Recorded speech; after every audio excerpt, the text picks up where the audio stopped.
Canada, your favorite contest, Roll Up to Win is back, and I'm afraid to move my coffee because it's real full. It is a crime against being Canadian if you roll up your rim before you are done your coffee. That is a rule. You know that. Yeah, I know that because we are Canadian, and if you roll up that rim before you are done, you're out of this country. Hey, Maddie, ISO me here. The Volkswagen ID Buzz, which is right on the thing, or the ATV. Which one do you guys want? Do you want the Volkswagen ID Buzz, or do you want an ATV in your life?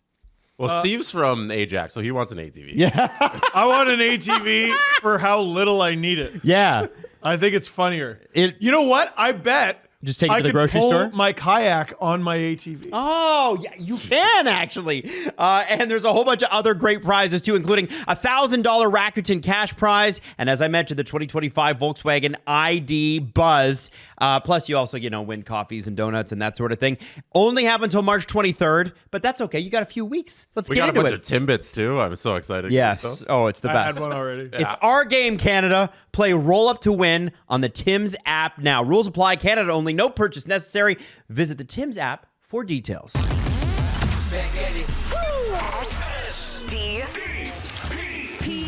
The Steve Dangle Podcast. With your hosts, Steve Dangle, Adam Wilde, and Jesse Blake. Hello, everybody! Welcome to the Trade Deadline live stream. I'm Adam Wilde. That's Steve Dangle, and that extraordinarily handsome, tall, beautiful man in the You already red introduced me. Yeah, what are you doing? You already said Steve Dangle. is Drew in the next. No, I'm kidding. It's Jesse Blake. There we go. But the whole crew's on site today, which is cool for us because a lot of work at SDPN is done from home, and so it's good. We got a packed building. We got a crazy trade deadline. We thought this might be on Wednesday a dud, but this has turned out to be one of the best trade deadlines any of us Why can don't we remember. stop? What do you mean? Oh, you know what? I think the Four Nations is going to be a dud. Oh, I didn't say that. Going to be a I don't know dud. who you're talking about. Well, there are some people. Yeah, there's some people. You know why? And I think they should stop people. You know why? Because it's easier to be negative. Yeah. Because you know what? Sometimes people are like, I'm just going to be negative. So if it is bad, because it's hard to make something good, then I look like I'm the smartest guy in the room. and you know what, Adam? It gets the clicks. It does get the clicks. Those people are just looking for the clicks to be a Couldn't be me. negative. Yeah. Could not be me. True. Bars, Jesse Blake, bars. Now, so this is a live stream podcast, but it is a normal podcast. The difference, though, is we'll be checking in with the press conference multiple times. Yeah. So if you have super chats and that sort of thing, questions you want to ask, I understand that there's a lot of people in the chat. We're going to try to get to them all. No, wait. We got to prove to people that this is actually live. How? Penis. Oh, okay, all right. We really wish we didn't do that. Okay. What? No, I'm kidding. Hey, let's start with I think where our fandom starts. It's a big day if you're a Leafs fan. It's a big day if you're a Bruins fan. It's a big day if you're a Panthers fan. It's a big day if you're an Ottawa Senators fan. So we're doing Stars. Well, I was just going to say Atlantic Division. That's where I was sort of starting with that. But yeah, Stars had a big day. Avs had a big day. Vegas, quiet day, but still did make a move. And some really perplexing days from teams like Carolina.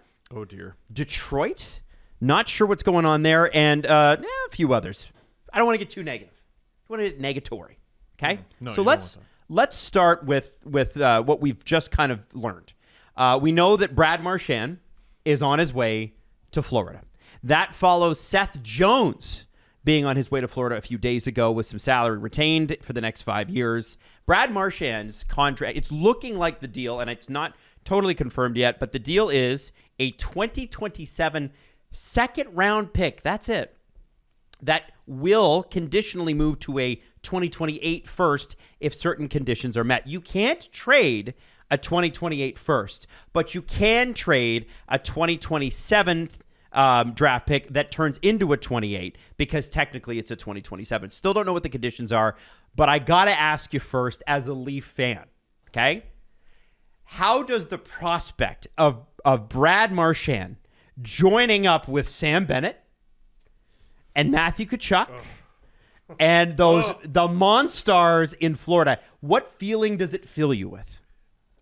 Dread, anger, whatever emotion the Joker had when he was laughing for real and because he had that weird tick. I didn't like that film. I liked the previous version of the Joker. Anyway, Maddie pointed out that that is probably the craziest 180 in emotions I've ever had in these studios. It was announced that Marchand was going to the Panthers, and I was writhing in pain like I was being haunted by Nosferatu. And like it was just... Did he appear in your bedroom and did you make out with him? Just Brad Marchand going to the Panthers. Hated it a lot. Dude, it's a nightmare. It's a nightmare. They could potentially line up in the first round. It's not against the Bruins. The Bruins finally missed the playoffs. It's ding dong, the witch is dead for at very least the time being. They could come back next year and be fine and dandy. They're not now. They're gone. Ha! Marchand has been traded to the Panthers. Ah! No! No! Have I made myself clear? I think he doesn't love it. I hate it a lot. And of all the places, why didn't... You know what? Patriotism can blind you. My spidey senses should have been... I just heard myself scream down the hall because there's a delay. No, there should have been... My spidey senses should have been tingling when Marchand got put on a line with Sam Bennett at the Four Nation faceoff. The prospect of putting them with Matthew Tkachuk, I want to die. Yeah. Winning the division Yep. is necessary. It is a borderline requirement to enter the Stanley Cup playoffs today. Oh my God. Who wants to play the Florida Panthers round one? Raise your hand. Raise your hand, boys and girls. Anyone? Matthew Tkachuk in the lineup or not. Don't want to play them. No, I don't want to play him with or without. No. Ew. Yucky. No. No, thank you. I don't want that at all. So I was devastated and angry and sad and turned on, but in like a frightened way. Like it was an awful 2 or 3 minutes or so. And then we find out the Leafs are getting Brandon Carlo from the Boston Bruins. So what's funny, a lot of you probably haven't seen it yet. We did a video about, it was the Charlie Coyle, Casey Middlestat trade. And I was like, you know what? I really like this deadline from the Bruins because like they're selling and they're getting assets, but they're also staying competitive. And like they have aspirations of like, playing meaningful games down the stretch. Who knows? Maybe a squeak in, play a few playoff games. Who knows? Yep. Right? And then bang, bang. One after the other, they get rid of Carlo. Yep. Which really surprises me because it's not really a move they had to do. Yep. And they get rid of Marchand. Like, there's no way they make it. Well, yeah. But it's not their goal anymore. It's not their goal. It's not their goal. Like, they're waving the white flag. They know that they have to retool for next season based on this entire season, how it's gone. If you've watched any Bruins games, you know they don't have it. The amount of leads I've seen them cough up on like a Saturday before the Leafs game, it's unbearable if you're a Bruins fan. You know what? There's a greater than 0% chance of happening though.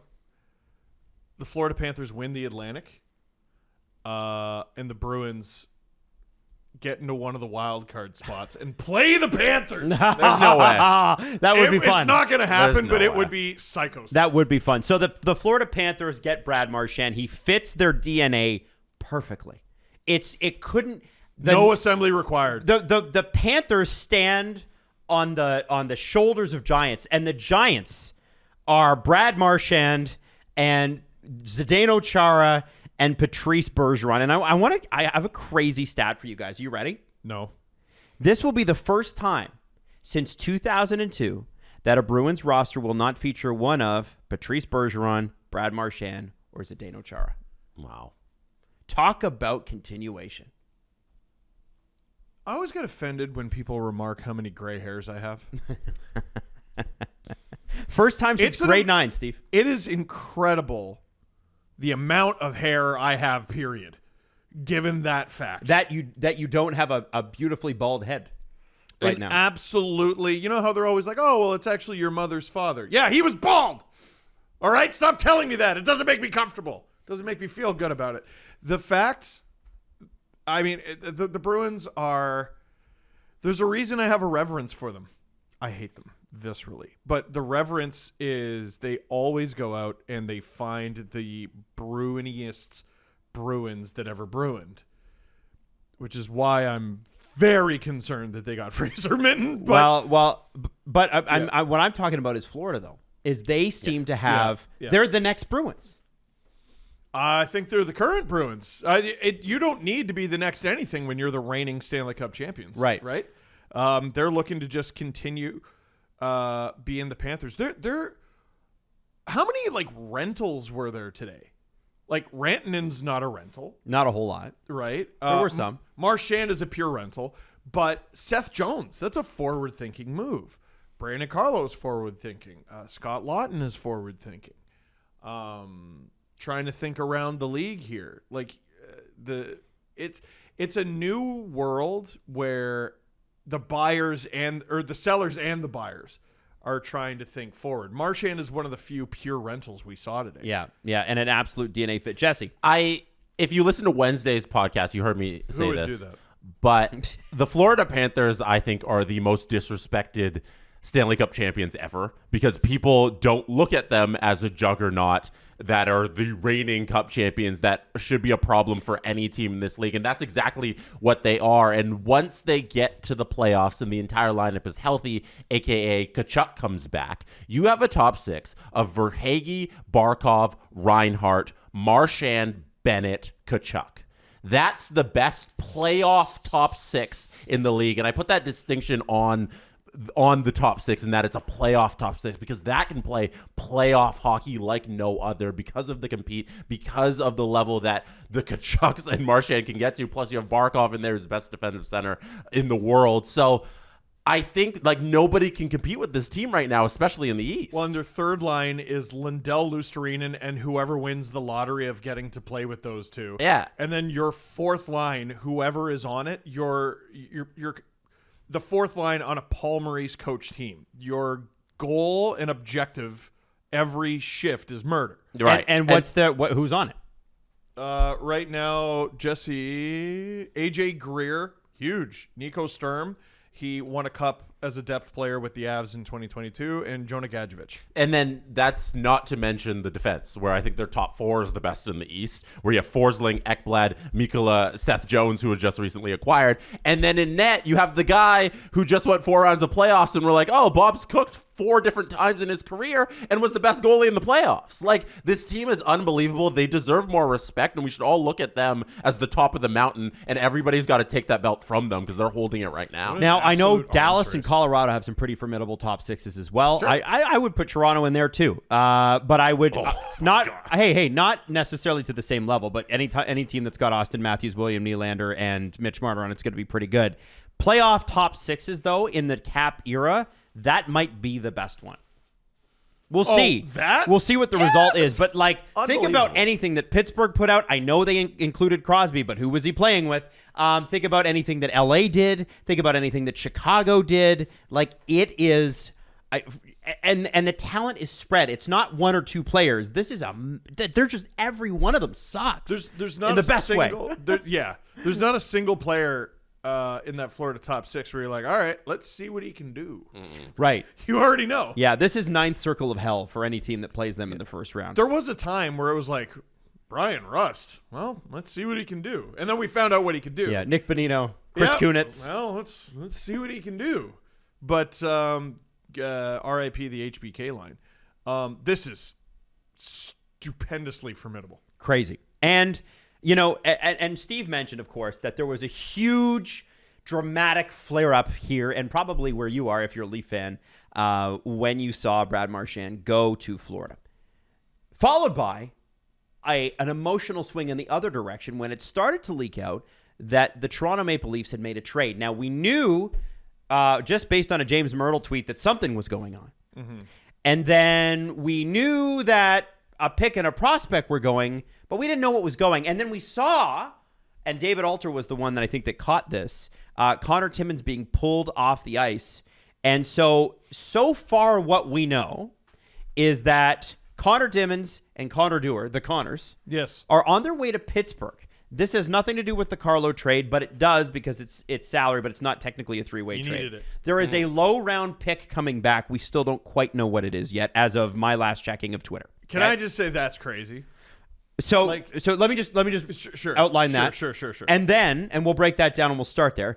And then Fraser Minton, first round pick, and we believe we know Brandon Carlo, and we believe Brandon Carlo somewhat retained, not just this year, but for 2 more years. He makes $4.1 million, which is already a great deal. Next year and the year after. It ain't bad. 6'5", 216. What do you call that? Beef! His goal horn should just be moo!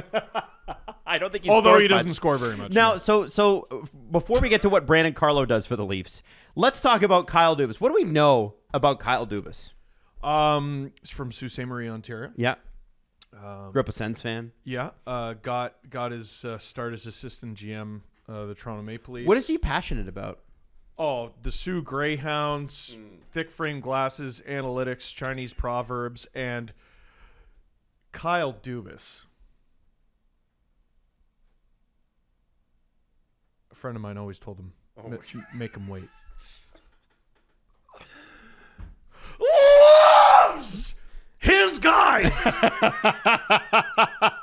Absolutely adores them. Why? Tucks them in at night. Checks on them. Makes sure they're eating right. He loves his guys. Can you get louder so we can hear the feedback from the other room? Loves his guys. How many times has he acquired Connor Timmins now? Well, so I was going to ask you that. At least twice. At least twice. Connor Timmins obviously was a Kyle Dubas signing. The contract Trade. he is on Trade. was one that Dubas signed with him. That's right. He traded for him and then he signed him. And he got him from Arizona, right? Yes, in exchange for a big guy whose name I forget. That's okay. Now, why are Connor Timmins and Connor Dewar, who was a Brad Treliving trade last year at the trade deadline, why are they Kyle Dubas guys? Well, Connor Timmins was a Sioux Greyhound. He was, I want to say, a former second-round pick. He was very highly touted, played Team Canada at the World Juniors, I think, dealt with injuries, and that's why his career kind of didn't take off the way it should have. I thought he was going to be loaded into a cannon at the beginning of the season and fired into the sun or wherever he landed in front of it. He ended up playing pretty well. But as the season went on, it's like, okay, better than expected doesn't necessarily mean good. They go out and get Carlo. You don't need Connor Timmins anymore. Even if there's an injury, there's Philippe Myers, who I think they like better anyway. And I actually like Philippe Myers' play a lot more than I like Timmins or Benoit. Well, And not to say that I'm not denigrating them. I'm just saying I think Philippe Myers brings something that the other guys don't. Chris Tanem's been out, so who's playing higher in the lineup? It's been Myers. Mm-hmm. You know, whenever Riley has needed a partner, was it Timmins? Nope. Not often. It was Myers, right? So Myers is probably going to be, I guess, their 7th D. 6th. Whatever. And, because there's Benoit too. Yep. Right? And Timmins makes $1.1 million, which is too much $1 million Right. for this team. So they load him into a cannon. They get Brandon Carlo. As for Connor Dewar, man, that guy provides the exact brand of busy nothing that Dubas loves. Producer Hayden's a Minnesota Wild fan. He's sitting out there. And I want it to be studied how Connor Dewar scored double-digit goals with the Minnesota Wild last year in less than a full season. I need that studied. How the hell did it happen? He played 48 games as a member of the Toronto Maple Leafs in the regular season and another bunch in the playoffs, and he scored 1 goal. In a 2-1 loss in Game 7 to Boston, he probably had the Leafs' best chance to ice the thing on a breakaway. There's always a breakaway in Game 7 in Boston that the Leafs don't score on. And Connor Dewar was that in Game 7. He's like he's like Alex Kerfoot without the talent. Like The scoring talent. He's a good defensive player. Yeah. And when he was acquired for a 4th round pick last year, the thought was this guy can help out the Leafs penalty kill. Which needed help. Yeah, and then they go out and they get Scott Laughton, who led all Philadelphia Flyers forwards in penalty kill time. Don't give up too much on Scotty Laughton. Oh, I won't. But and you have David Kampf and Mitch Marner and Calle Yarncroke's back and all of a sudden and Steven Lorentz, who's going to be in the lineup and Connor Dewar isn't. You don't need Connor Dewar. Dewar makes over $1 million, not much more, but he does. Timmins makes over $1 million, not much more, but he does. You had to get rid of both of them. The fact the Leafs have reportedly gotten an asset from the Penguins for the services of those two is shocking to me. I thought the Leafs would have had to pay. Interesting. Yeah. Well, Jesse, you know, with Timmins and Dewar and Pittsburgh, we're just going to keep it to that for now. Then we'll focus on Pittsburgh. Okay. What's the for a Brad rating?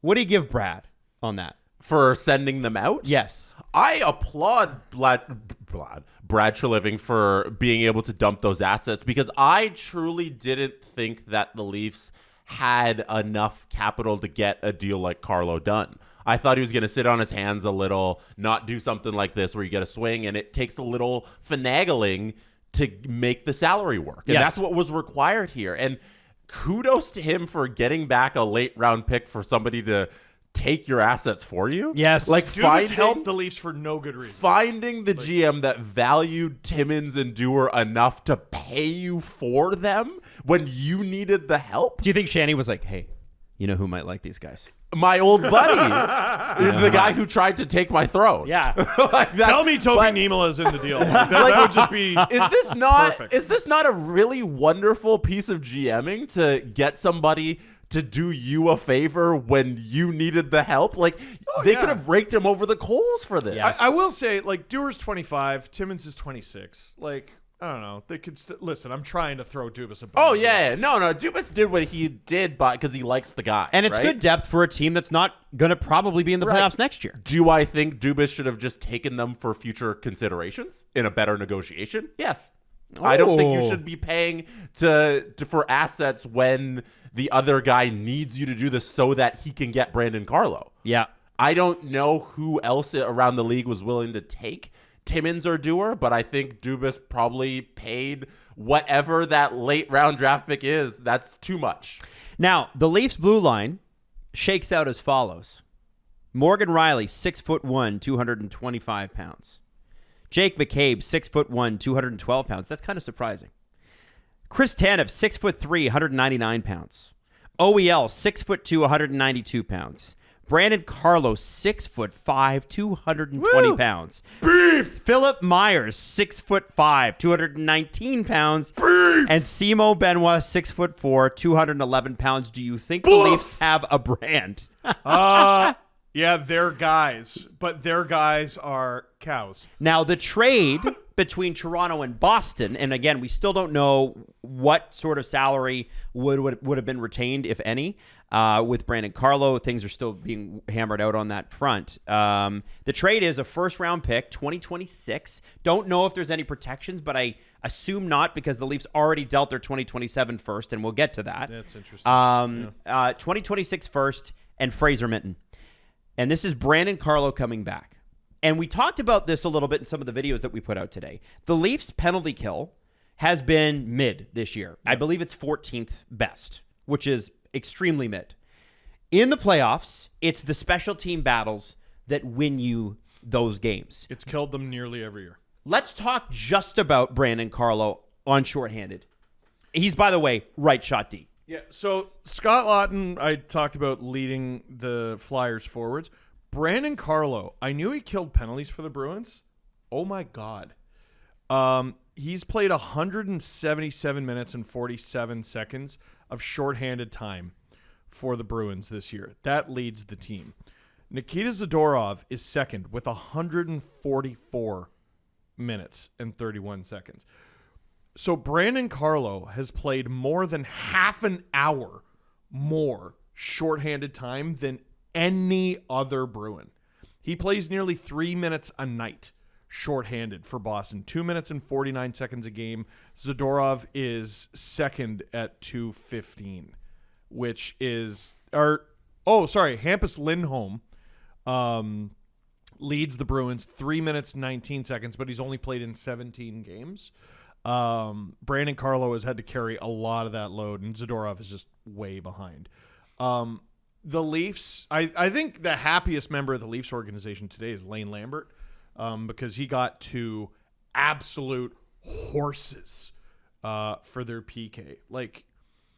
I wonder, do we see a boost in play from David Kampf? From, he doesn't have to be the guy on the PK anymore. Because every now and then you see him make a play and you're like, was that David? David Kampf doesn't know how to do that. Yeah. And then he does. And Brandon Carlo is Yanni Hakanpää except plays, which I think is pretty cool. It's always good when you get Yanni Hakanpää, but he plays. Right. And what did I bellyache about all week leading up to the trade deadline before the Yanni Gordon, Oliver Bjorkstrand moves? I didn't want to give up any of the prospects or the firsts for rentals. That scares me because that's a potential down the line issue. There's no guarantee you're going to win this season. Laughton is locked up to another year. Carlo to another 2.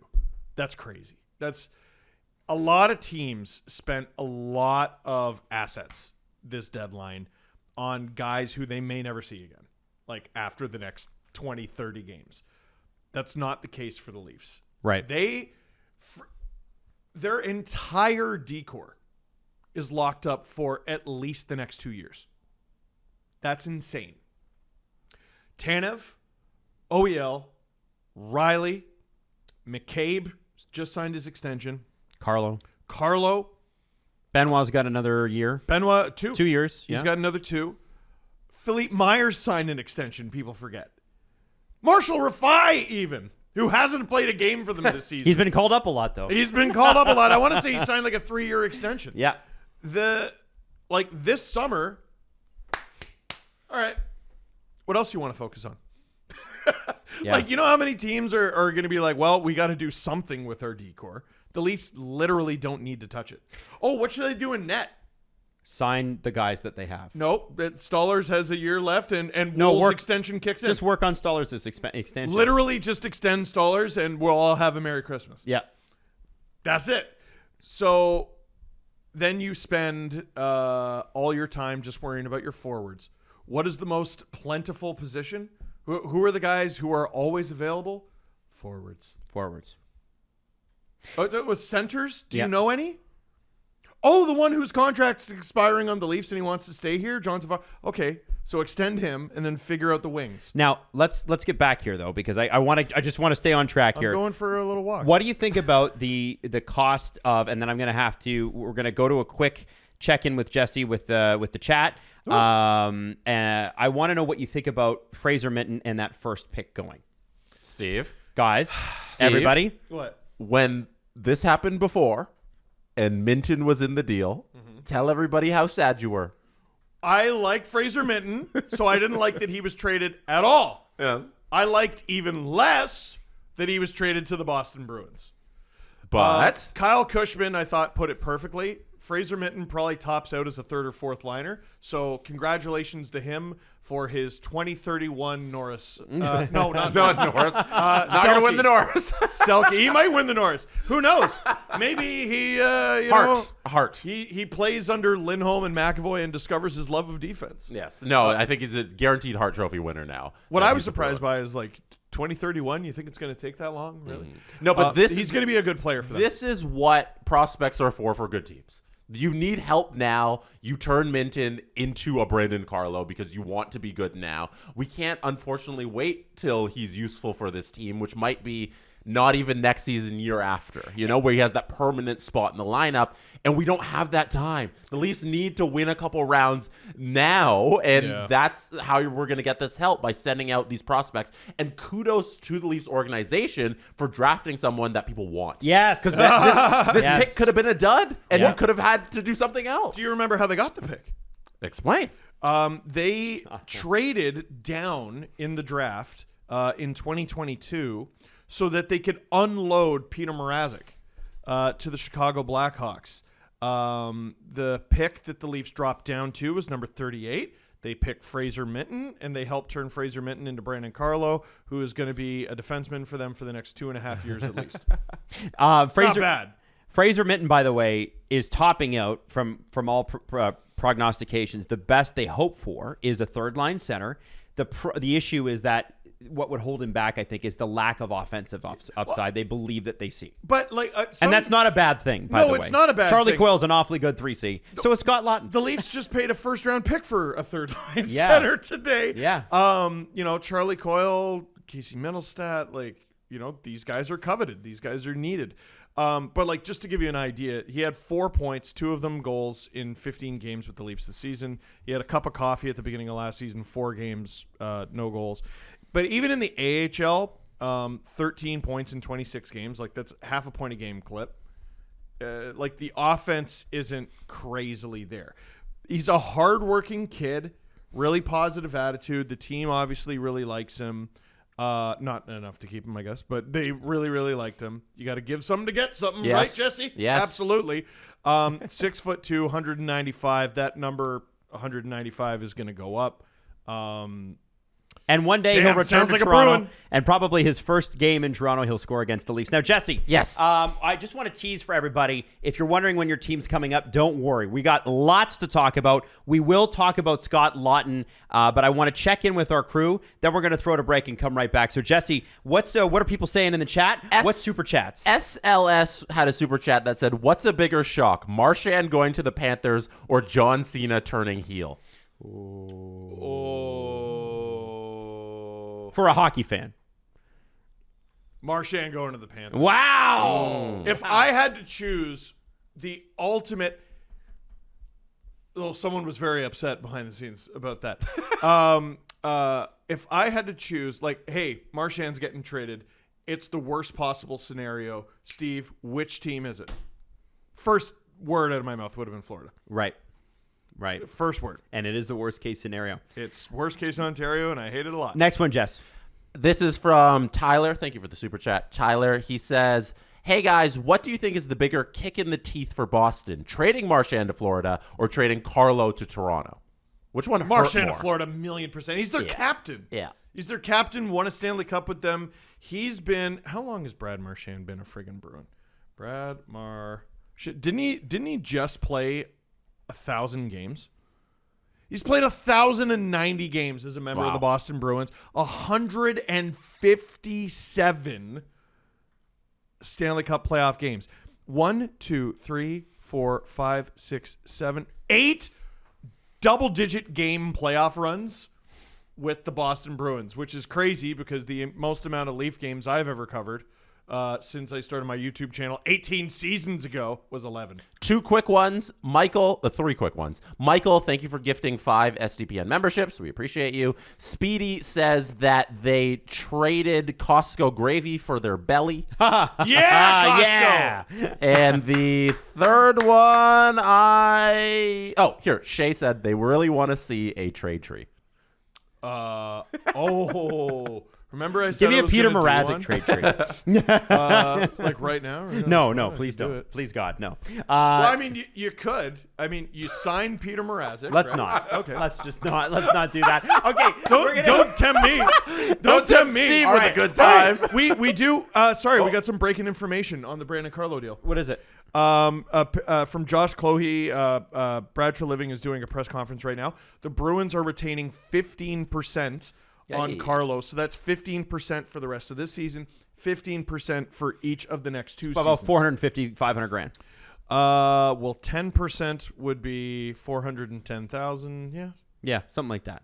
Adam and I didn't excel at math. So hey, listen, that's great news. That's great news. Now, we are going to come back and break down the Scott Laughton trade as well. Later on in the show, Alan Walsh is going to join us. His client, JJ Peterka, made some big news and then wasn't traded. So we're just going to straight up ask him about it. We'll be right back. BetMGM is an official sports betting partner of the National Hockey League and has your back all season long. And now it's all about the playoffs, baby. Oh, yeah. Getting ready for the playoffs, the divisional winners, all that stuff, all those futures are available. And of course, Alexander Ovechkin's push to Gretzky's record. And you can check that out on The Great Chase. You see, you can kind of guess which day and which team and all that stuff at BetMGM.com. Download the app today and discover why BetMGM is your hockey home for the season. BetMGM, a sportsbook worth the selling, an official sports betting partner in the NHL. BetMGM.com for terms and conditions. Must be 19 years of age or older. How does it operate? Wager?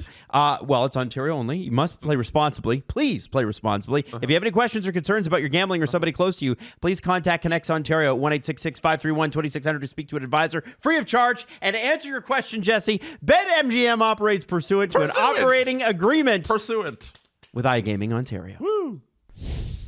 So it is official, $600,000 will be taken off of Carlo's cap every single year that he's in Toronto. So that's $3.5 million total against the cap the next 2 years. That is a quarter of the money that the Saudis paid to Steve. Whoa, true. For the 3-on-3 league. No, man, helicopters cost way more than that, Jesse. Come on now. My bad. Come I on. couldn't spend that money in 3 lifetimes, Jesse. Come on. So obviously, the Leafs also made a really interesting deal today with the Philadelphia Flyers to fill out their third line. And this is a big deal because if you watched the game in Vegas like I did overnight on an SDPN Live, you realize that it was just the third line was not working. Not working anymore. Not Had to even make sort that of. deal. Scott Laughton goes to Toronto. Nikita Grabenkin and a 2027 first go to Philadelphia. That could slide to 2028. Yeah, it could slide to 2028. And what's interesting is Scott Laughton is 50% retained, meaning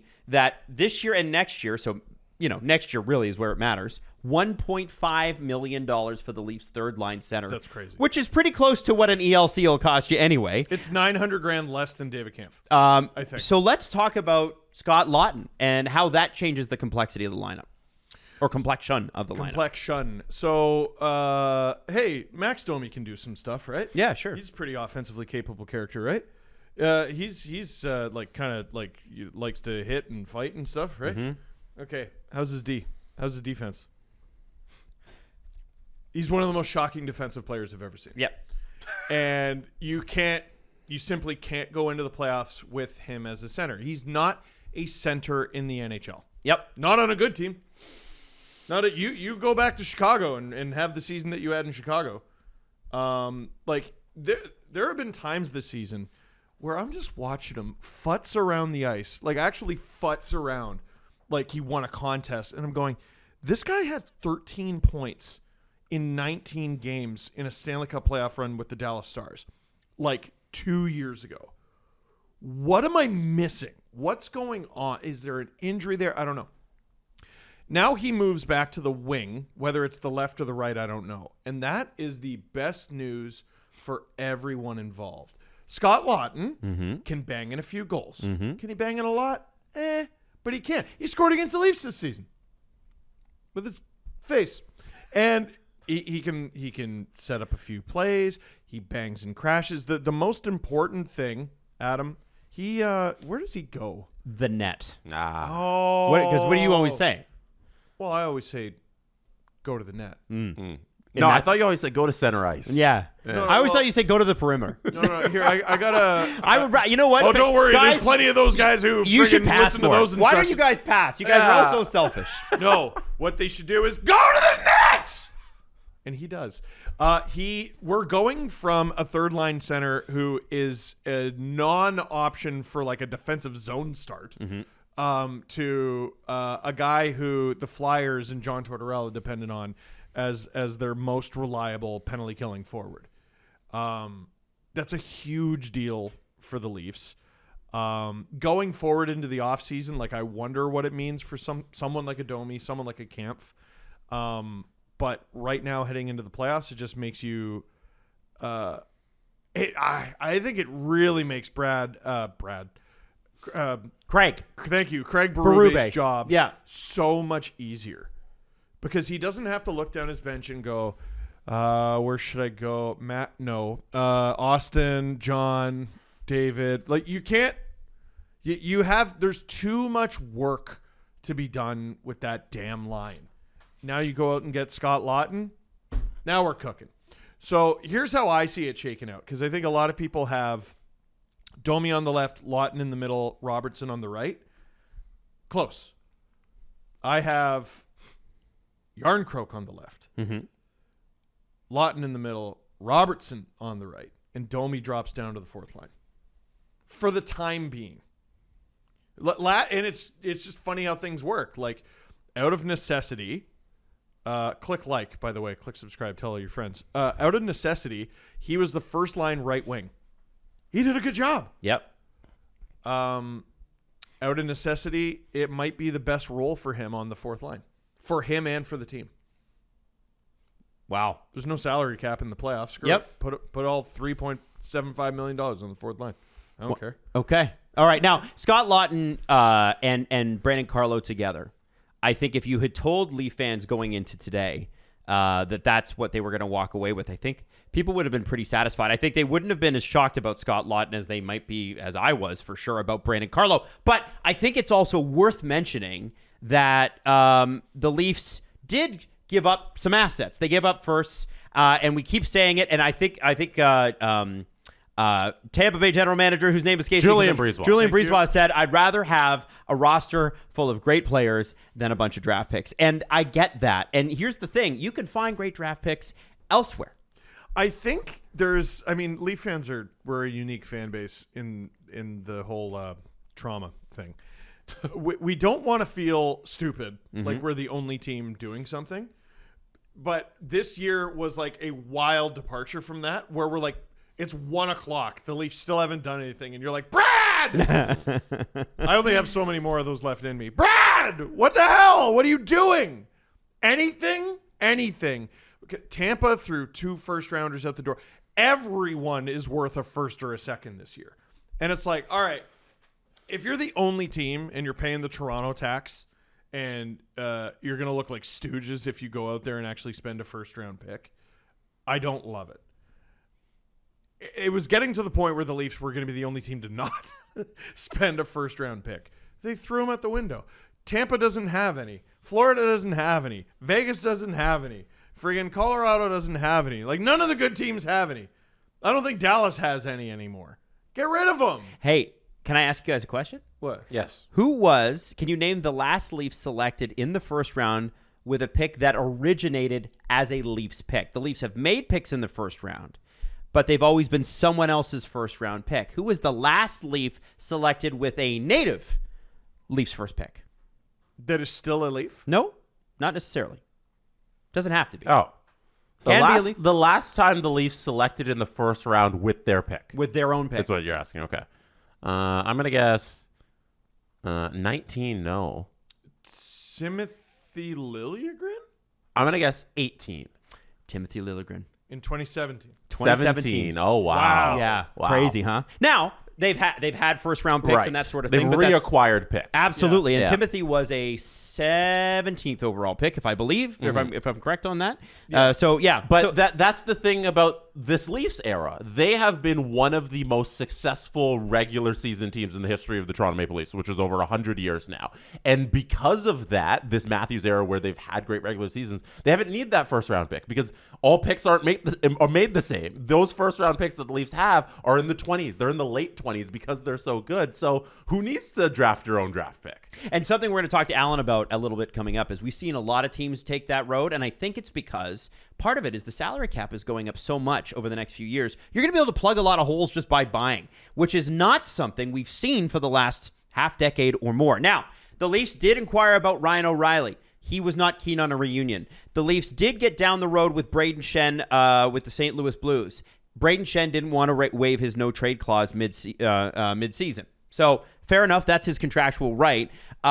It is kind of crazy that we're here and that Brad Treliving, who is known for being a very quiet deadline guy, he believes in building in the summer, has done this. How do you, and I'm asking you in the chat as well, because I know there was a lot of anxious Leaf fans going into this. I saw you all on Twitter, I know. Tell me, how do you feel about it now? How do you feel about Brad Treliving's performance? Let's give it a schoolyard grade. Is it A, B, C, D, E, or not E, F? We skip E. Oh. A, B, C, D, E, F. Yeah, why do we do that? I don't know why we do that. F for fail. Yeah. That's why. Yeah, but you get all the way to D and then you skip E? Yeah. you Poor do. E. I know. Couldn't D be, or E be? Just give me an answer. No. Listen, it's not over till it's over. Mm-hmm. We got to within 2 hours. We got really, really close. I was getting more and more upset. The one thing that made me feel a bit better. Someone said B for Brad. Yeah, hell yeah. The one thing that made me feel better was everyone was getting creative, and I knew there was someone out there we weren't thinking about. Right? So Laughton we were all thinking about, and then that trade happened, and I liked it. We did a video on that. Mm-hmm.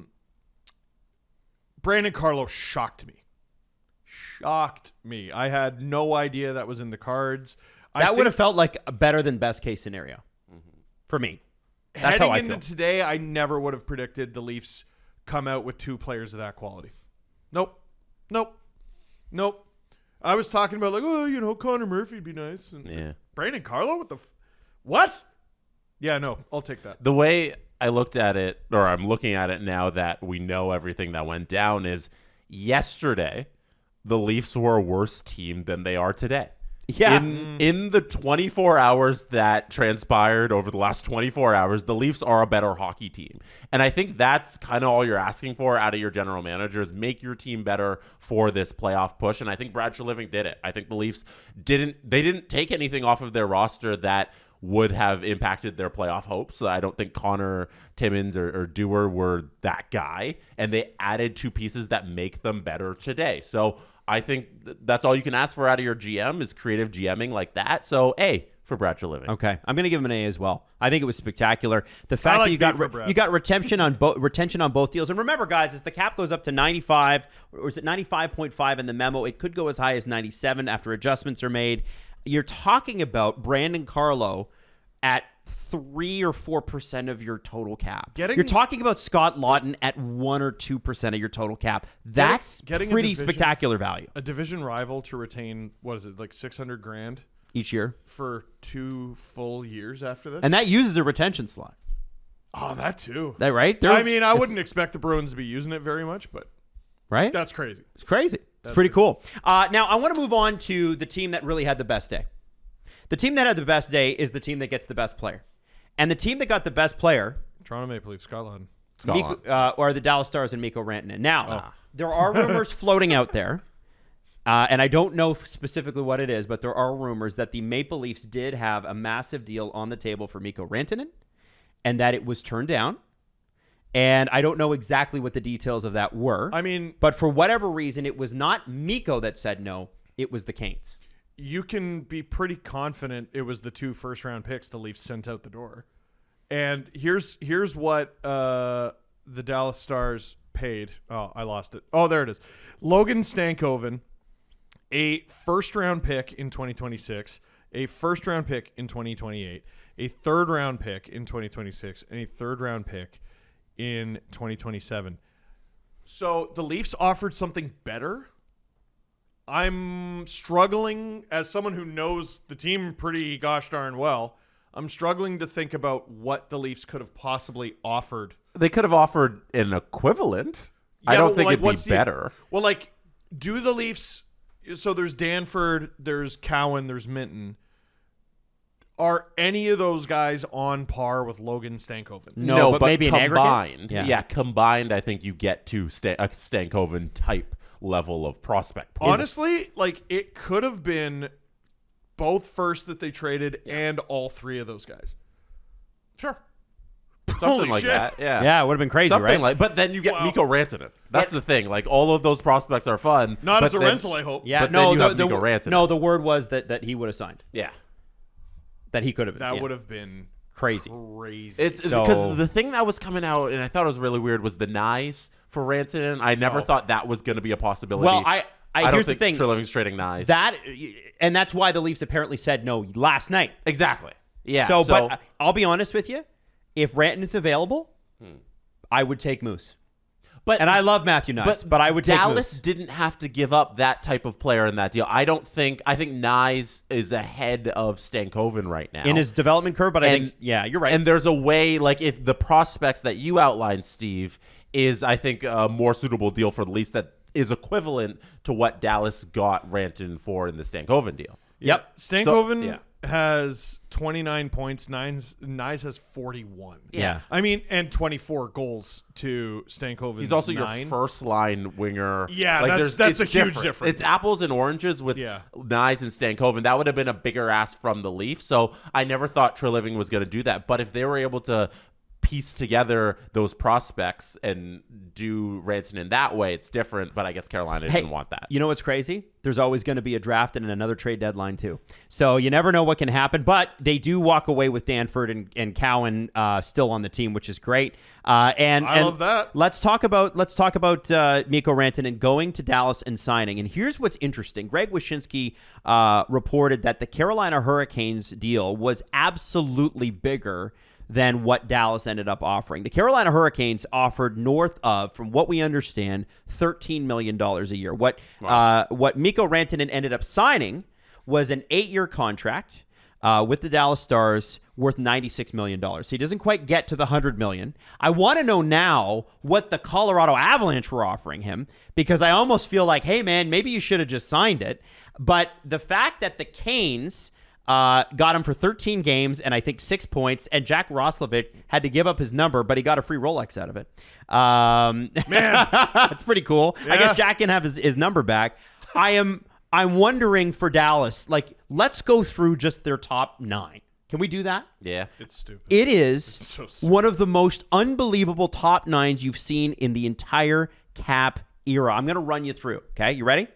So it's looking like Robertson, Hintz, Mikko Rantanen, Marchment, Duchesne, Granlund, who was also a trade deadline-ish pickup, right? Mm-hmm. Ben, Wyatt Johnson, who has like 50 points already. He's insane. And Evgeny Dadonov, and then Oscar Back, Sam Steele, and another stud that they're relying on to be great, Maverick Bork. Mr. My Parents' French Kiss on TV. Oh, yeah, that's right. His that parents are the tongue is that kissers. not Oh, Maverick that's Bork? Maverick Lamoureux. Oh, the other Maverick. Other Maverick. All right. Maverick. So listen, it's easy to get your Mavericks mixed up. Yeah, my bad. So listen, Mikko Rantanen to the Dallas Stars is so amazing too, because I was listening to the CJ show yesterday, and CJ had this crazy stat. During the regular season, Mikko Rantanen's points per game is 1.08. So you expect him to score just about every game. In the playoffs, it's 1.25. From Sportsnet stats, Mikko Rantanen, highest points per game for a player dealt on NHL trade deadline day since 1994 at 1.13 points per game. was- It's 1.13. That's this Who season. was that 1994 player? They didn't say They should on have. the graphic. And yes, you're right. They really should have. I mean, it's 1994. So, like, it was probably like Everyone. everyone, yeah. Yeah. That was That's a funny. crazy season. Let's talk about Dallas. That's a pretty scary lineup, huh? Favorites in the West? Gotta be. I think so. Well- And I would have given it to Colorado maybe if Dallas doesn't do the Rantanen deal. Colorado gets Brock Nelson, which we're going to talk about. I think maybe you're like, man, that center depth's pretty strong. I don't know how you go against I Dallas. lean Vegas still. Because Still? I think the 6 defensemen that they have are just so much better than what anybody else in the West can put out there, and how big they are, and the Stanley Cup experience. And I think Vegas has got some juice this year, but Dallas is second to me.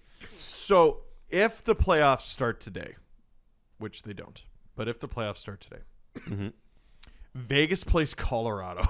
Evil. Wow. Evil. Dude, last year Vegas got Dallas. That was evil too. They went up 2-0 and then And blew choked it. it. Yeah, blew it. Edmonton, LA again. Dallas, Minnesota, and a like ritualistic sacrificial murder that would be the Winnipeg Jets versus the Calgary Flames. The Jets have 90 points. The Flames have 68. But Colorado overtakes Minnesota. All of a sudden, the first round is Dallas, Minnesota. Like earlier today. Dallas, Colorado, you mean? Sorry, Dallas, Colorado. Earlier today, I said there's no way anyone catches the Jets.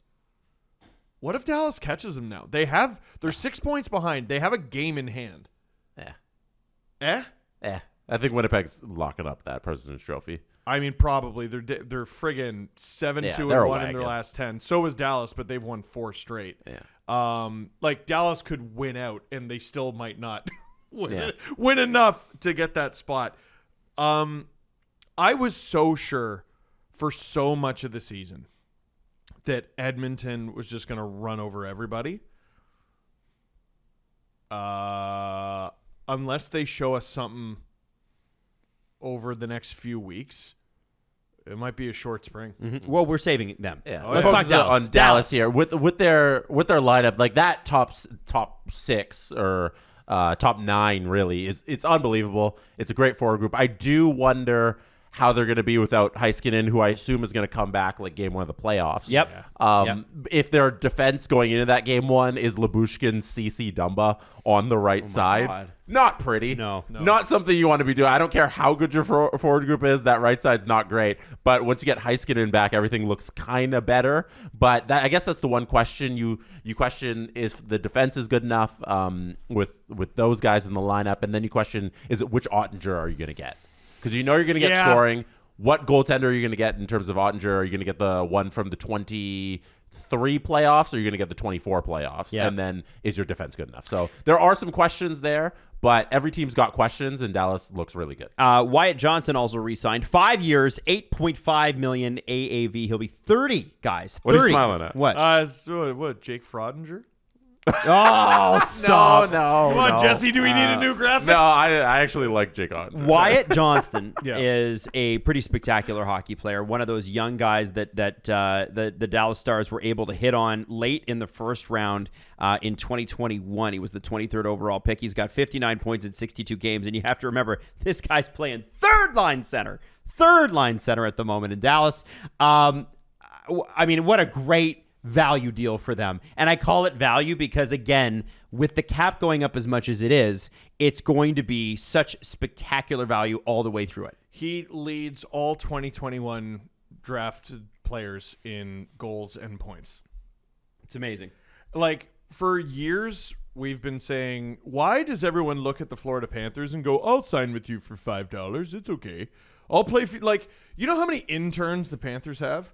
Like, just dudes who are volunteering and, like, just who cares? There's no state tax. We don't give a damn.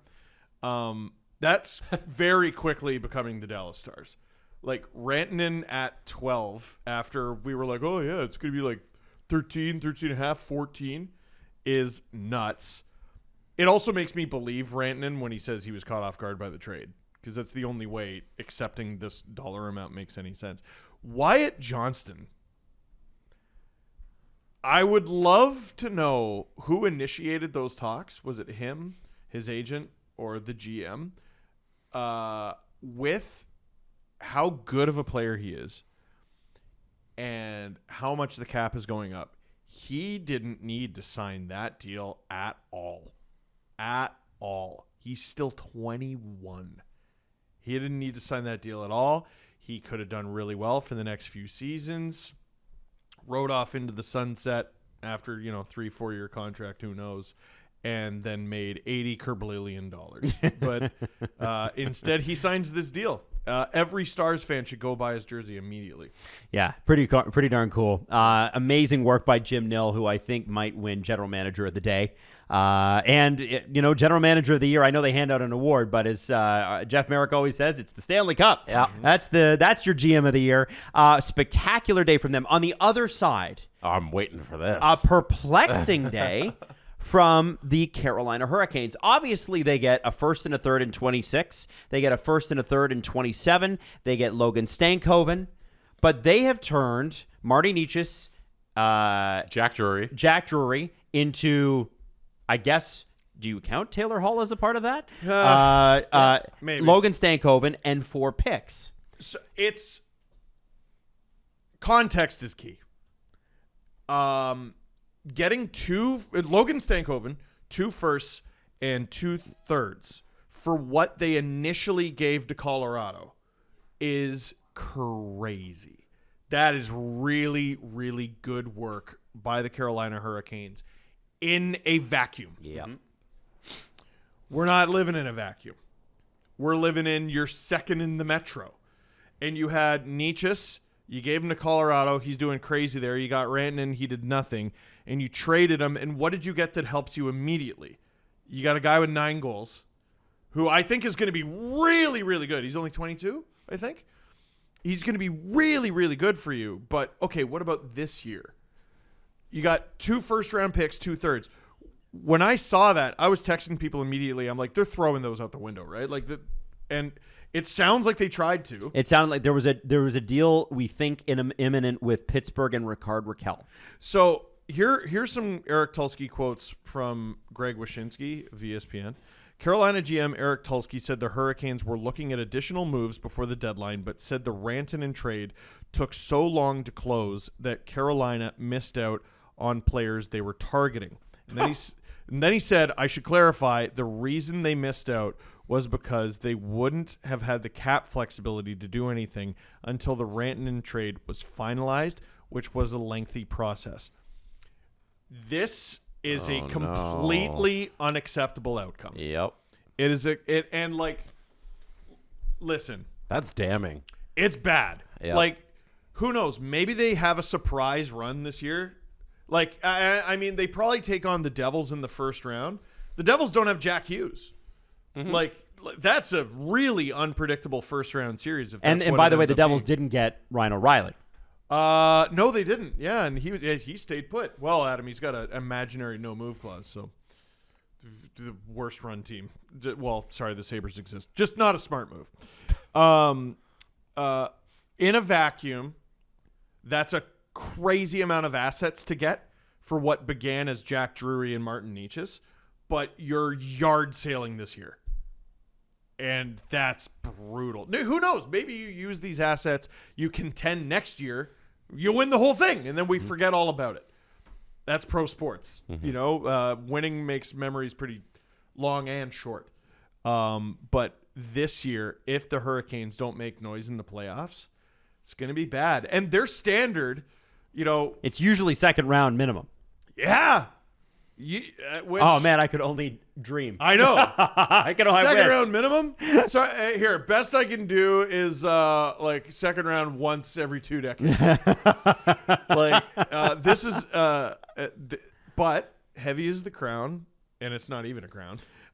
They have a high standard there, and to me, their performance today fell below those standards. Jesse, don't forget they also sent a second and a fourth with Nichus and Jury. That's also part of what they sent out. Yeah. If I am Eric Tulsky, we all have our regrets in life, and sometimes we make mistakes. And if I'm in the shower and it's 4 or 5, 10 years from now, this one haunts me. This one, I scream in the shower and I say, I should have never traded Nichus and Jury. If I look at this Carolina team right now, would I rather have Stankoven, a couple firsts, and Taylor Hall, or would I rather have Nichus signed through next season at $6.5 million and Jack Drury signed through next season at $1.725 million, an RFA expiry? You'd rather have those players plus your second and your fourth back. This was a blunder, and we don't want to say it because we like Tulsky and he embodies something new in the game and analytics and all that stuff. But he made a mistake here making this Rantanen trade. Here's what I never would have predicted, and there are going to be a lot of people going at him. He deserves it. But none of those people predicted Rantanen with the Hurricanes was going to be a bust. You don't make the deal unless you got an extension. I agree that's with that. his ultimate failure. Especially if you're going to give up Nichus and Drury at those numbers Look what and Dallas the picks. did. Yeah. They got the extension. But I don't that think deal was done for 15 hours or whatever, but you needed the contract. However, the problem there, guys, is that Colorado, I don't get the sense really actually wanted to trade him. But then the deal became so good, they were like, well, we'd be stupid not to take this. This is crazy. And I think Chris McFarland punked Eric Tulsky a little. It's Christmas McFarland at the deadline. He's amazing. And you can't do that without the extension because there's a possibility it ended up like this, and it did end up like this. Wait, no, boys. You don't hear that? What is it? You don't hear that? Well, I can't hear it. What's the sound? It's the cavalry coming over the hills, boys. Because the Hurricanes actually did make another move. Oh, what did they that do? I don't think you saw. I haven't. They traded a 5th-round pick next year for Mark Jankowski. Stanley Cup. Stanley Cup. All right. Boy, listen. Stankoven's a great player. He's going to get better. You can do a lot with 2 firsts. There's always the draft and next deadline. These picks are not made until 2026. Yeah, but you got Mikko Rantanen because you wanted to win the cup this year. So then maybe you should have held him. He got 6 points. Well, he didn't want to sign with you, though. Okay. Of all the scenario, you have to choose. Okay. You have to choose. Okay. You have to choose between pissing into the wind Oh, God.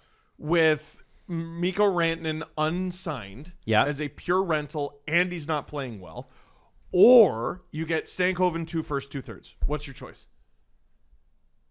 Right? I think I know what my choice is. What's your choice?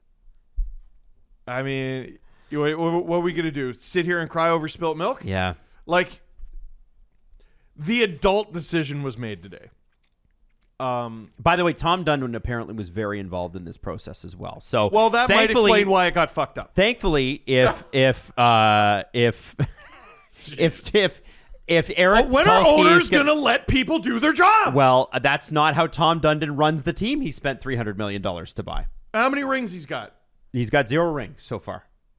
Sounds great, Tom. Let's keep it that way. But I think that at least Eric Tulsky has that. It's like, well, the owner gets to share in the blame here a little bit too, right? That it's the owner. And you know not what? how it For works. Mikko Rantanen, you wonder about why he wouldn't want to sign someplace. You know how the Carolina Hurricanes operate. They operate, I think they would say, efficiently.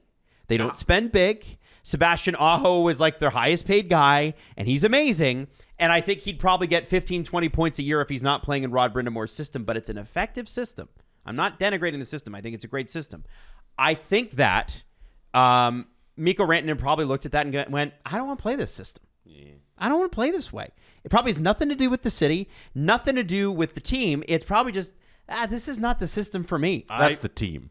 That's the team. I think it has to do with the team. But like, you know what I mean? Like, it's sort of like you come in, you test the water, you go, I don't like that. Not for me. I don't like the cut of your jib. Yeah. I remember the podcast after the initial trade was made, and I said it, and you looked at me wide-eyed like, Steve, that's an insane thing to say. Sebastian Aho is not Nate. Exactly. You were playing with Nate. And Rantanen's a crazy player in his own regard. He has a better he scored more playoff points, I want to say, since 2022 than Nathan McKinnon.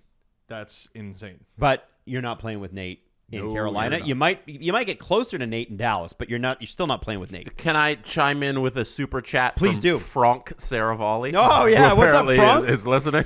Hi, Frank. Frank Saravalli super chats that the Carolina Hurricanes got the stank and the jank today. The stank and the The jank. Stank and Jank connection. Oh, the new tag team champions. Oh, that's funny. The Until one of stank them betrays the other and goes after the Intercontinental title. Shay- I love that. Shay writes, everybody's got to donate $1 to help pay a new trade tree tax because everybody wants your trade trees back. I'll do a Mrazek one. Right? Hey, by the way, Mikko Rantanen sweepstakes. According to Chris Johnson, the Leafs were in. It was the deal surrounding Matthew Nyes and multiple picks. That's what it would have been. Oh, wow. So, So, listen, they went a different way. And by the way, I think that they don't get Laughton and they don't get Carlo. So, it's sort of what do you want? Now, Jesse, do we have any more super chats we want to get to before we go to our next? And we're going to bring on Alan Walsh here in a second. A couple more. This is from Kirkland. Offer Marner $12 million AAV now. Replace JT in the summer. I don't think that Marner in his camp or the Leafs in their camp want to talk about that right now. I think they want to see the Leafs want to see that Marner is going to do it in the playoffs the way they need him to, and I think Marner wants to say, "I can do it in the playoffs, and you're going to have to pay me more." I hope it's a quick negotiation, because if it's a quick negotiation, that means it starts in June. If that negotiation starts at the end of April, then I think it's I mean, it might be an even shorter one. Yeah. Let's both go our separate ways, because I've had enough. Now that was from Shea, but Goofy Goober also had Marner contract prediction after Rantanen's deal. So does the Rantanen's deal say anything about the Marner contract? I think that's where we got the $12 million. I think the Leafs have Is to it in look the at it that range? way. I don't think Marner's camp's going to look at it that way. I think they're going to say, yeah, that's fair, but, and they'll find a but. And that's their job. Find the butt. That's what an agent's job is. Always find the butt. You know, and tap the butt. You know. And I think there is. You know. I think there's a lot of wisdom in saying, Mitch, Mikko's numbers are pretty similar here. In fact, they're better. Here's what it looks like. If Marner comes in at exactly what Rantanen came in at, I think that's fantastic for both sides. And I think both sides will. I believe what the insiders say, and I think this too. I think both sides regret it if they move on. So 12 has got to be good for the Leafs. I think so. Right? This is a 100-point player. Rantanen signing for 12 has Almost. almost. Who? Yeah. Mitch isn't. Rantanen has done it. Mitch hasn't. Mitch is on pace for 103.5 points. He's been on pace a lot of times. I don't care. He's going to do it. Here's what I'd say to Mitch. Good luck tomorrow. He doesn't want to talk about the thing. You don't want to talk about the thing. Mm-hmm. Good luck tomorrow. There's a game. Mm-hmm. And then after that, there's going to be another game. And after that, there's going to be another game. When everyone is done and they're ready to talk, then talk. Mm-hmm. Listen, there's a reason I was so surly and crotchety when Kyle Dubas was like, I'm pretty sure I'm going to move off of one of the guys in the core. And then he got fired. And Brad Treliving gave birth to, I just got here. And let Marner go to July 1st and let his full no-move clause kick in. That was the moment you no longer got to decide or complain about what happens next. So the fact that we're here looks good on the Leafs. This was, I don't know who told you the outcome was going to be different. We'll simply ask him to waive the thing. What if he doesn't? But he will. What if he doesn't? Yep. You allowed that. Hey, we're going to go out and get Mikko Rantanen. Without an extension? Yeah. Well, what if he doesn't extend? He will. Right. And then he didn't. Yeah. Oh, okay. Well, we're going to go out and trade him again, and we're going to get a bunch of picks, and then we're going to trade those picks for other stuff that's going to help us win the cup. Okay, what if you can't get those trades done in time? Don't worry, we will. Jesse, Did it happen? No. Other super chats. Other super chats. Cassie gifted 20 SDPN memberships. I know Mike Schmidt gifted 50 earlier too. Yes, Mike 50 Schmidt as piece. well. 50 Thank piece. you, Mike 50 Schmidt piece. and Cassie, for those gifted memberships. We really appreciate it. This is from Will. Will says, honestly, hate the Maple Leafs, but I really like this podcast. Been listening since 17. Gave up on the Leafs after the bubble loss. Oh, my goodness. You gave up Yeah. on the Leafs, but you didn't give up on us, and I appreciate that.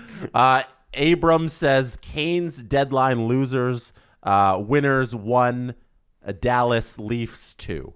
So, Okay. all right. All right. Not bad. I think the Leafs are a winner. I think Dallas is a winner. And I think it's time for us, if I got it. Yes. We're going to throw to a quick break here. It's not going to be longer than 60 seconds, I promise you. And then Mr. Alan Walsh is going to join us. We're going to talk about the J.J. Peterka thing. Because was there a trade in the works? Or was there not a trade in the works? And why are teams throwing so many draft picks into the sun? We'll find out. And this show is sponsored in part by BetterHelp. Hey, listen, is your team giving you some things that you're really frustrated about today that you wish hadn't happened, and you need to talk to somebody about it? You might want to try BetterHelp. Maybe. Sometimes it helps to have a third party look at your life and go, you could try A, B, and C, and that might make things a little bit better. Steven, I don't know if sports are for you. And they went to school for this. 30,000 trained therapists, wide range of specialties. And here's the thing. You can switch therapists if you're not vibing with the one you have, because chemistry is important. Yep. That is no cost. And the great thing about BetterHelp, too, is it works on your schedule. So you're not having to duck out of work at 1 o'clock on a Thursday afternoon when you're supposed to be in the office. No. You can do it over the phone. You can do it on your keyboard. You can do it over FaceTime, and it is on your schedule. Weird hours, that doesn't matter. It's BetterHelp. So check it out. We want to give you a little bit of a discount here. Okay, BetterHelp.com/SDP. Get 10% off your first month. Again, it's BetterHelp, HELP.com/SDP. Welcoming on our good friend on the other side of the world, it feels like, in Los Angeles, Mr. Alan Walsh. So excited to have you here, Alan. Here I am. Here you How are you guys? We're good. We're good. So listen, we've talked about it on AP a lot, but I think it's worth mentioning. This is not a fun week for you and your players, as fun as it is for us. There's a lot that goes into this. Can we talk a little bit quickly about, as an agent, what are you doing today if one of your players gets moved? Yeah, it's actually a day filled with a lot of anxiety and a lot of stress. I have a lot of clients on edge, wondering what's going on with them. Players on really good teams, very interested in what their team is doing to improve, gearing up for a playoff spot or a playoff run. Seeing other teams making deals and calculating how that's going to impact their team. I even had some players on no move clauses call me and say, you hear anything about me? That's how nervous some of these guys are. I'm like, you have a full no move clause. If anything is happening, you'll be the first to know, I promise. Alan, it was a relatively, I think, quiet day for you, if I'm not mistaken. But we do know that JJ Peterka's name was out there. We'd love to know more. What the hell happened? What happened? What is it? Answer us. Name names. His for some reason there are people reporting that his name has been out there. I don't know where it's coming from. I haven't had a conversation with Kevin Adams in a while. You probably have more insight into why his name is out there than I do. Well, all we know is that he was going to stay in New York State. No, we don't. That's why you're on.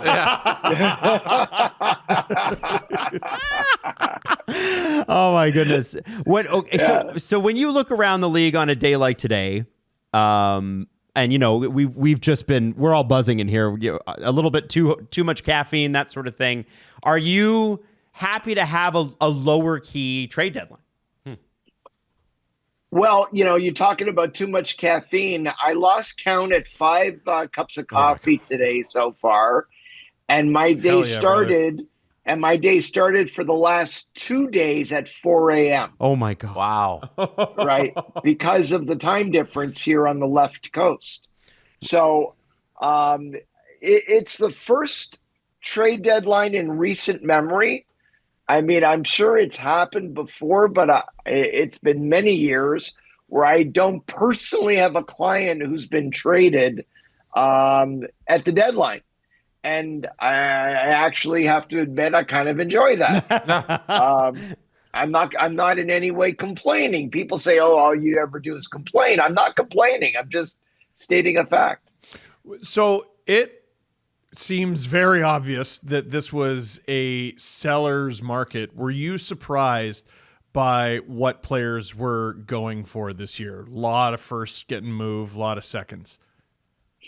Yeah, it goes to show like a couple things. Number one, the number of teams that are still in the playoff hunt, that the delineation between buyers and sellers, there were a lot more buyers than sellers.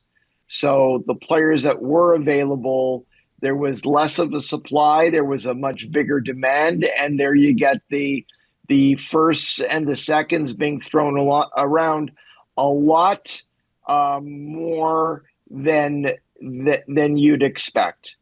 A lot more than you'd expect. And I've talked to a bunch of GMs in the last 48 hours who were suffering from a bit of sticker shock, believing that prices would come down today.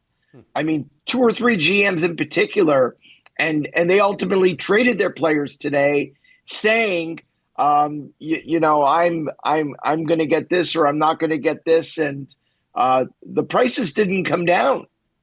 And that I found interesting, that there was a break in the market around 3 hours ago where the deals started happening and a lot of the GMs got the prices they were looking for. Well, Alan, does that speak to the fact that the cap is going up so much? So some of these teams feel like triple hard cap. Yeah, the triple. Let's get it right. The triple hard cap is going up significantly. So a lot of teams feel like, hey, if I've got good players on the roster already, I might as well augment them. I might as well build for the future. Cost control has become more of the thing, and these long-term deals, which used to be a bit of an albatross, now are looking pretty valuable. Yeah, and there's certainly a release valve in the triple hard cap, Steve. that is going on right now. I mean, the jump next year, more significantly, the jump the year after, and then knowing where the cap will be somewhere in the 104 million range, going to 113, 114 million. Is certainly we're seeing a marketplace reflecting that reality right now. Is today any sort of before and after point for your world where it's like now that the trade deadline's come and gone, you now focus towards the off season because you don't really care to watch the games, that doesn't really have an effect on your day to day. So do you focus towards the contracts that are expiring and all that? In a sense, I mean, I have several players who were on the last year of their deal, and those are the guys you look at as possibly being guys that could move. And the fact that they weren't traded generally speaks to a team's desire to engage in a discussion on getting the player extended. Teams don't like losing players for nothing. So I think the fact that certain players weren't moved is going to it's a reflection that there's a desire to get something done. Well, Alan, we really appreciate you making time for us today. I'm glad that it was a quiet trade deadline for you. It certainly hasn't been on this end. And I know that you and I are going to try to get a show done this weekend as sort of a reaction. So we'll get a time sorted out. But it is great to see you, and we'll talk in a few days. It's worth repeating that the Boston Bruins are having a day. And I'm seeing people tweeting angrily about Don Sweeney and about how he handled today, specifically trading within the division, right? I think they're upset that Florida got Marchand. They're upset that Toronto got Carlo. But I think Don Sweeney might have done the best thing he possibly could, which is get the most value, right? So here's the thing. Marchand's 35 expiring deal. Mm-hmm. He might be right back. He might spend 20 games? Mm-hmm. 20, 30, 40 games. 50. No, less than that. How many playoff games can the Panthers play? Let's say 25. 16 wins. How about that? Ooh, No. There you go. No. That's going to the Leafs, sir. Yeah. He might be right back, and then you get all these assets from a divisional rival, and you, I don't know, you can look at it as ripping them off or whatever. You get to have your cake and eat it too. What was Brad Marchand doing on the Bruins for the rest of the season, right? That's emotional. Brandon Carlo, I mean, are you like, oh man, we traded with the Leafs, but they're in the division? Like, I just don't think that's how Bruins fans are looking at it. Trading your captain, the heartbeat of your team, CJ said part of your fabric, and I was like, ooh, bar. It is. That I can understand why that is emotionally tough. Marchand got to be captain of the Bruins less than 2 full seasons. It's kind of hard to believe considering how long he's been there. But it shows you the kind of leadership they've had. Now, let's move on to some of the more interesting trade deadline things. And Steve, you mentioned it. I'm going to jump this ahead of Ottawa. I had Ottawa next, but I want to talk about Edmonton because the Edmonton Oilers have needs. Not emotional. Well, they're only human. Well, their fans have emotional needs. Sorry. But remember that Cal Pickard and Stuart Skinner have been not great. 896, 897 in the save percentage department. They have been good enough to lead them to the Stanley Cup final and get within one game of winning the Stanley Cup. That was last year, though. What have you done for me lately? What have you done for me in the playoffs is how I think teams look at it. So, and I think that's exactly how Edmonton's looking at it. They felt like it wasn't a priority. They felt defense was a priority. Matthias Ekholm is out, so you take an already depleted defense core because remember, they lost Vinny Desharnais, they lost Philip Broberg, they traded Cody Ceci. So, they had to replace them with guys like, picking up Travis Dermott on waivers after bringing him to camp and then losing him. So you bring him back. Then you've got Ty Eberson, who you got back from the Cody Ceci trade. Respectfully to those guys that you mentioned. Okay. So Like, whatever, man. they send out first round pick, get Jake Wallman. Ooh. And by the way, Detroit. We got to talk about Detroit a little bit later because Detroit paid San Jose to take Jake Wallman. But Jake Wallman's had a great season. Nonsensical. Absolutely fantastic season. And it gives the Edmonton Oilers, when Matthias Ekholm gets back, not a secondary, I would even say, a third guy who can really move the puck. Because I think Ekholm can move the puck. Bouchard is a savant. He's amazing at moving the puck. He's unbelievable. Jake Wallman is a really great addition. But then after Jake Wallman, crickets. Nothing. Three's pretty good. A lot of teams don't have three. Oh, I'm just saying. I know. Britt Kulak. Britt Kulak's a quality player. No, I wasn't just speaking about defense. I'm talking about Stan Bowman moves today. Oh, well, yeah, no, they didn't do anything. That is like with McDavid in free fall. They're playing their worst hockey at the worst time. Oh boy, like it's difficult to underestimate them. I don't want to do it. Last year, I held strong in the Oilers. I was like, they're going to make the playoffs. I think I might have even had them in the Stanley Cup final. And even after they fired Jay Woodcroft, I was like, hold the line. And then they go all the way to Game 7 in the Stanley Cup final. This year, I'm looking and I'm like, oh, maybe I should sell my stock there in the Edmonton Oilers. Here's something that's good. So when I see a defenseman like Jake Wallman, 25 points in 50 games, scoring at half a point a game. Okay. He probably heads up their power play, though, right? And I'm sure he played a lot of power play minutes for San Jose. He only had 8 power play points. Oh, no, sorry, that's Will Smith. He only had 7 power play points, 25 even strength points. If Wallman can make it so that the Oilers are what the Oilers are when they're their best, which is just this team that has the puck all the time and skates you into the dirt and snipes on you with these skilled plays that no one else can do. If he can help them do that, then he's a great acquisition for them. Like, I think, listen, the Oilers didn't do much. Of the things they could have done, that's about the best. Right? Like, what move out there would have been better for Edmonton? I know a lot of people are going to yell and scream goalie. Mm-hmm.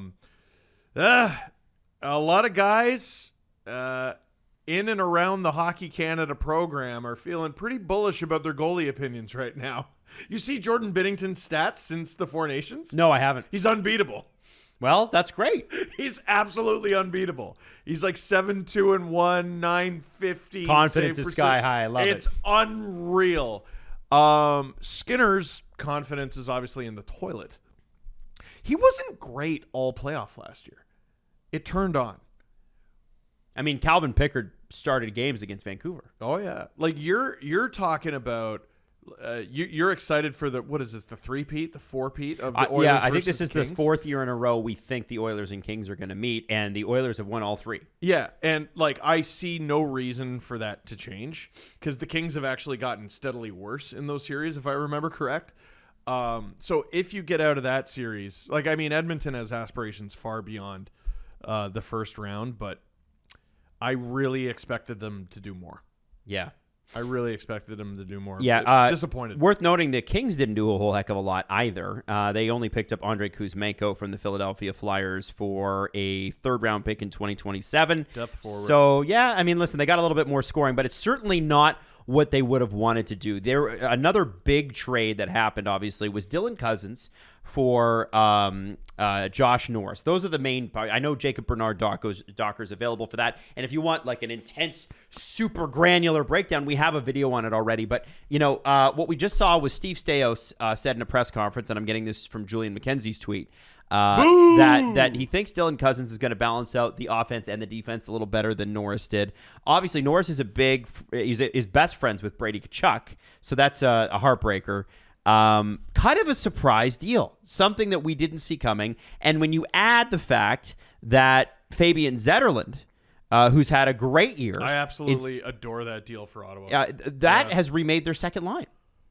Completely. It probably puts them in a much better position for these playoffs.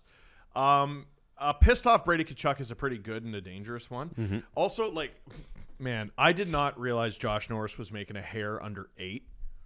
It's a lot of money. He's making, it was like $50,000 less than I think Jack Hughes.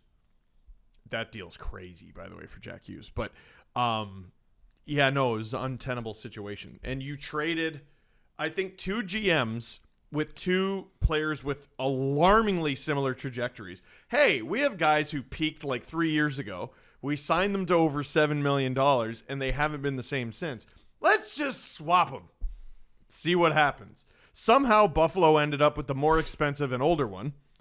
I think because they're Buffalo. But they think maybe he's got the higher ceiling. Yeah. After 3 shoulder surgeries. I think that's fair. But he spends a lot of time not playing hockey, which is actually bad for your being good at hockey aspirations, right? So I like Dylan Cousins as a Sen. I really, really love Fabian Zetterlund as a Sen. They had a good day. Yeah, it's very, very interesting. Now, sorry, Julian just tweeted this. Oh, go. The Fabian Zetterlund deal came together with 27 seconds left before the 3 p.m. deadline, according to Steve Staios. Wow. Holy crap. And that deal's a banger for Ottawa. Yeah. Absolute banger for Ottawa. Indiana Jones by the skin of their teeth. That's crazy. That's a crazy deal. Now, earlier in the day, Brock Nelson was traded to the Colorado Avalanche. This was a crazy one. And the reason I want to bring it up, obviously I want to bring it up because it's trade deadline and that's what we do, is it really shows how much people are loading up in the West, except for Vegas, but they loaded up last year and everybody's still there. And they're still Vegas. Yes. Hannafin, Hurdle, all that. They had their big deadline was last year. It's easy to look at them and be like, oh, they didn't really do anything. Yeah, they did. They were able to get Brock Nelson and flip Oliver Shillington, Callum Ritchie, a first-round pick and a third-round pick with some asterisks on them. And we don't have to get into that too much. What does Brock Nelson bring to the Colorado Avalanche now, gentlemen? Better option than Casey Middlestat. Which is what went wrong with Casey Middlestat in Colorado? He stopped scoring. That's a problem. That's a problem. Like we sort of went through the stats. I always struggle with spelling his name. Mittelstadt, not Middlestat. He's scoring at like half a point a game right now, but the reason Colorado wanted him in the first place is he was shooting the lights out with the Sabres for like a moment in time. He 15 goals, 44 assists for a 59-point season. Followed that up with 14 goals, 33 assists for a 47-point campaign in 62 games. Then he went to Colorado, was still pretty good, 10 points in 18 games, and it's just disappeared. And he makes too much money for that. 5.75, I believe. You get Brock Nelson, who's just got close to 100 games Stanley Cup playoff experience, lots of deep runs with the Islanders, just got back from the Four Nation face-off. And you get Charlie Coyle in the Middlestat deal. So here's how I look at that. Is Middlestat a better player than Charlie Coyle? Probably, but it also it's a loaded question because I think they're two completely different players. Is Brock Nelson a better option than Casey Middlestat? Yes. Yeah. Okay, great. So you throw him into where Middlestat was. Now you need a third line center. Who's a better third line type center? Is it Casey Middlestat or Charlie Coyle? My argument would be Charlie Coyle. Charlie Coyle. Charlie Coyle, who hasn't had a great season in Boston. Not a lot of people have. He had 60 points last year. That guy's a nightmare. As a Leaf fan, I hate him. So get him out of my division. Sounds good. I think Colorado got way better up the middle. Colorado also, earlier on this year, have picked up other things too. Ryan Lindgren is now a Colorado Avalanche. Jimmy Vesey is a Colorado Avalanche. Jack Drury, Marty Nietzsche, Juuso Parssinen. Let's not forget about. And then they got rid of him. Yeah, they did to the Rangers. But these trades that they've made, and let's not forget that, guys, before Christmas, they overhauled their goaltending. Both goalies. This is a team that's gone through a total transformation. Jesse, I'm kind of curious about where you put the Colorado Avalanche now, because on one hand, they're undoubtedly stronger. The other hand, though, is team chemistry matters. Yeah. We've never seen a team with this much changeover mid-season. They were the first team to ever swap their goalie tandem that early in a season, and you see all the additions now in the forward group. And it's ambitious of McFarland to do this, to go that hard with a change in the team, but you applaud him for being this ambitious, for saying this is our season. No matter what, I'm going to try and build a team that I think is going to win. So I don't know how it's all going to mesh together. We saw Mikko Rantanen not work in Carolina, so you don't know how these players are going to mesh in Colorado. But I can only be encouraged by what they're doing, and that going forward is the right thing. Chemistry isn't something that just develops when you play together for a while, right? It's just stylistic fit. Nietzsche is a godlike fit in Colorado. They're it's not talked about enough, but their pro scouting staff deserves an insane amount of credit, because I looked at that deal and I'm like, okay, I understand why both sides did it, but there's a clear winner and it's not Colorado. Right. And then, that was a good first game. That was a good I think he's just an unbelievable fit with Nathan McKinnon. Man, Colorado, man. Never a dull moment. Yeah. What a breakneck season to be an Avalanche fan. No wonder Drew's so weird. So Jesse, let's do a couple last minute super chats. I'm going to wrap this stream up. Frank Saravalli wrote back in, can't wait to see Marchand lick someone and then Chucky and Bennett come and jump the dude that got licked. I like that. Okay. Why'd you let him lick you? Wow, you punched your I mic. didn't mean to. Austin said, stop teasing us. Let's have some lineup projections. Minton for Norris, hashtag. Mm-hmm. Do you have any lineup Leaf predictions? Yeah.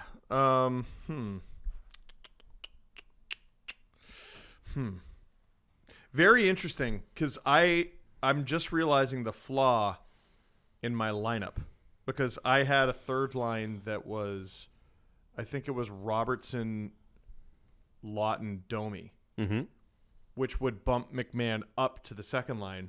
Where's Holmberg go?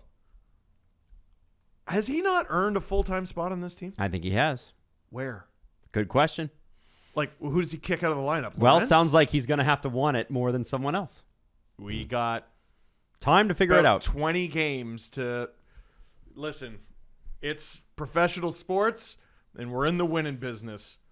Break a pool cue over your knee, chuck it into the middle of the floor. We're going to have tryouts. Laughton and Carlo, by the way, looks like they're going to be available for the Leafs tomorrow. So that's great. That's exciting. We'll have to see them tomorrow while we're at the Alibi Roadhouse in London, Ontario. Here's how tired I am. You're like, oh, they're going to be available. I'm like, they're flipping them? No.